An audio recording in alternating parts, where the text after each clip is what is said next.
জি বাংলার অন্যতম জনপ্রিয় ধারাবাহিক কোন গোপনে মন ভেসেছে শ্যামলী আর অনিকেতের জুটি পর্দায় বেশ সাফল্য পেয়েছে। ধারাবাহিকে দেখানো হচ্ছে শ্যামলী আর অনিকেত একে অপরকে ভালোবেসে ফেলেছে, কিন্তু অভিমানে কেউ কাউকে ভালোবাসা প্রকাশ করছে না। অন্যদিকে বাধা হয়ে দাঁড়িয়েছে অনিকেতের প্রাক্তন প্রেমিকা অহনা। তবে এবার কি মিল হতে চলেছে শ্যামলী আর অনিকেতের? ধারাবাহিকের আজকের পর্বে এমনটাই কিন্তু ইঙ্গিত মিলেছে। মন্দার অনিকেতের মুখ থেকে আসল সত্যি বের করার জন্য অনিকেতকে জোর করে ড্রিঙ্ক করিয়ে দেয়। অনিকেত নেশার ঘোরে মন্দারকে জানিয়ে দেয়, আমি অহনা নয়, শ্যামলীকে ভালোবাসি। আর অনিকেতের সব কথা রেকর্ড করে নেয় মন্দার।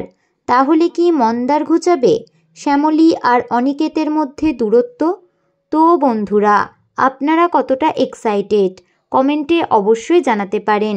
বিনোদন জগতের এরকমই নতুন আপডেট পেতে আমাদের চ্যানেল টলিটাউনকে সাবস্ক্রাইব করে পাশে থাকা বেল আইকনে ক্লিক করতে ভুলবেন না।